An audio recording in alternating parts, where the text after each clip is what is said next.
Olá, essa é mais uma edição do Café com TV e hoje vamos falar sobre o pegamento da florada, que ficou abaixo do esperado em boa parte dos cafeeiros. E veja o que mais preparamos para você.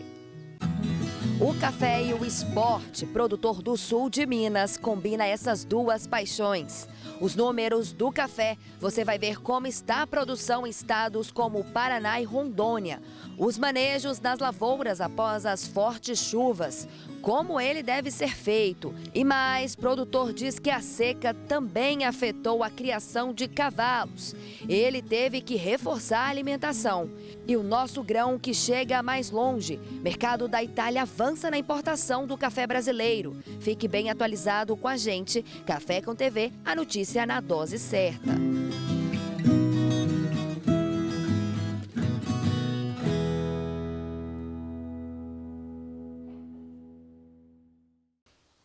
E a gente abre a edição de hoje mostrando um levantamento da Fundação Procafé. O pegamento da florada ficou abaixo do esperado em boa parte do cafeeiro. Alguns dos motivos para isso foram a seca e a geada.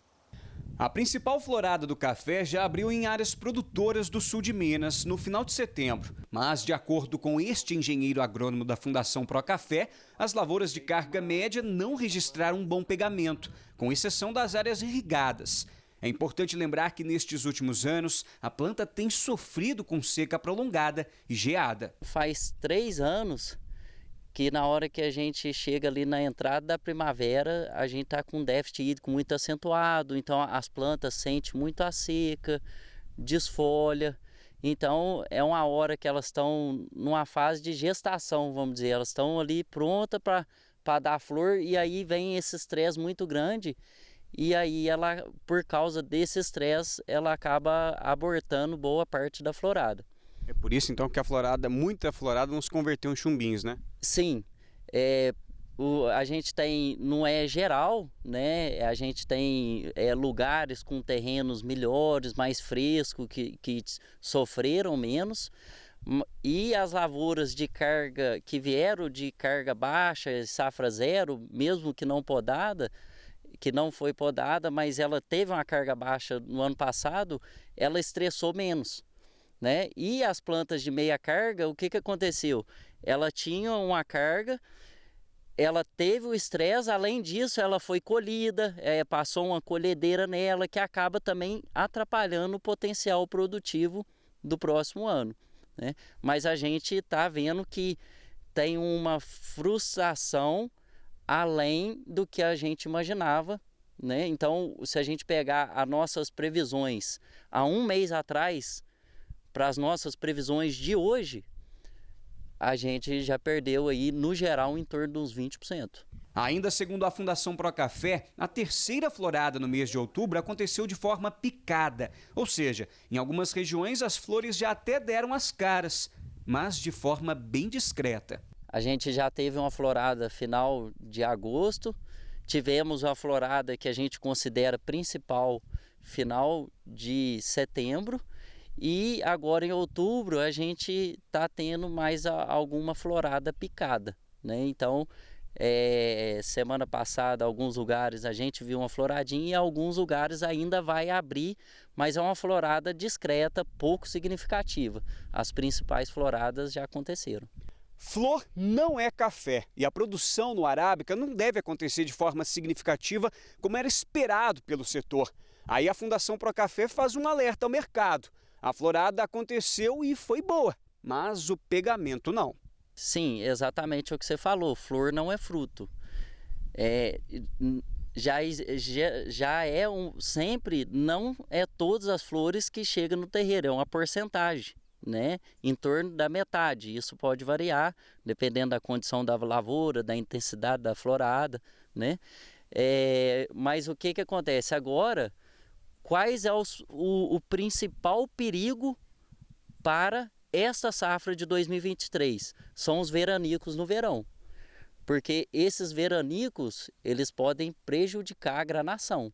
Aí a gente não vai ter rendimento, né? Não vai ter peso no café. Esse café vai ter pouca densidade. Então agora o ideal é que chova bem, mas que ao mesmo tempo saia sol, porque não adianta nada ficar só chovendo, a planta precisa de umidade no pé, mas de calor e temperatura, temperatura e luminosidade, né, para ela crescer.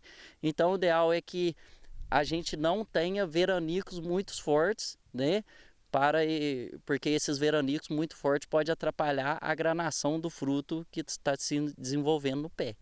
André, a gente acabou de falar do clima, de como ele deve ajudar na produtividade para a safra de 2023. Agora, cafeicultor, a gente vai te mostrar um detalhe muito curioso, só que ao mesmo tempo preocupante para a cafeicultura, que são os chumbinhos mais gordinhos que vieram da primeira florada e aqueles menores que já são de outras floradas. O quanto isso impacta na cafeicultura, André?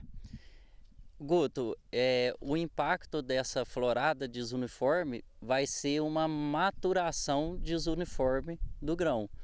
Essa maturação desuniforme faz com que a gente tenha grão seco, grão maduro e grão verde no mesmo pé, né? Então, essa maturação desuniforme, ela não é muito desejável para a qualidade. Tem como você mostrar aqui no pé pra gente? Tem como você mostrar aqui no pé pra gente, para o pessoal de casa que está nos assistindo entender como que são esses chumbinhos? Sim, aqui nesse pé, ó, a gente tem frutos grandes, que foi uma florada fora de hora, realizada em maio. A gente tem um frutinho aqui que já está em fase de expansão.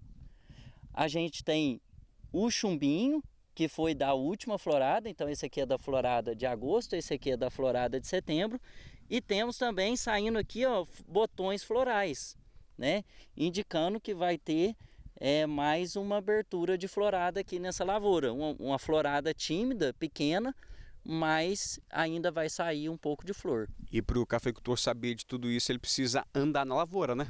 Sim, agora é importante que o produtor ande na lavoura, né?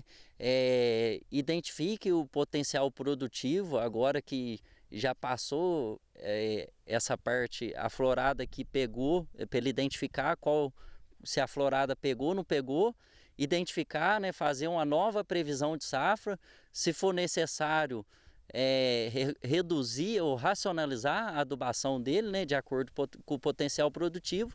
E também é importante ele fazer essa análise para ele saber o tanto de café que ele vai ter, para ele planejar as compras dele, as contas deles e a vida pessoal também.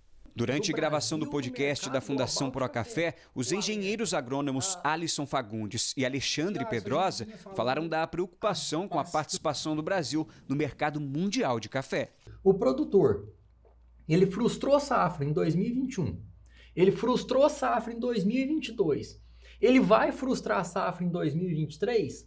O que pode acontecer? Pode reduzir a quantidade de lavouras de café. O produtor, ele vai ser obrigado, alguns produtores vão ser obrigados a arrancar a lavoura de café e plantar um milho, uma soja, qualquer coisa para ele que venha dar retorno mais rápido, porque ele perdeu safra em 21, perdeu safra em 22, como que ele vai aguentar 23?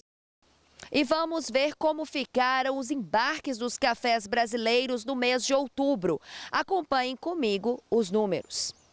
De acordo com a Secretaria de Comércio Exterior, foram exportadas 2.370.253 sacas de 60 quilos, no acumulado até o dia 23 de outubro. A receita chegou a mais de 577 milhões de dólares, uma média diária de 41 milhões de dólares. A receita média diária das exportações de café em grão em outubro é de 47,8% maior no comparativo com a do mesmo período de 2021, que foi de 27,917 milhões.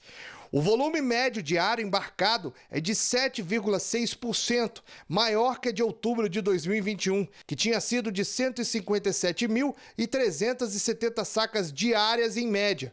Já o preço médio atingiu 37,4%. O cooperativismo vem se destacando no agronegócio. Até 2027, a projeção é de R$ 1 trilhão de faturamento. Uma das grandes forças do agronegócio é o cooperativismo brasileiro. A expectativa para o futuro do segmento é a melhor possível, já que, segundo as previsões divulgadas na live Economia e Cooperativismo, realizada pela Organização das Cooperativas do Brasil, o cooperativismo deve chegar a 1 trilhão de faturamento e 30 milhões de cooperados até 2027. Ainda de acordo com a OCB, o faturamento de 2021 foi de 524,8 bilhões de reais.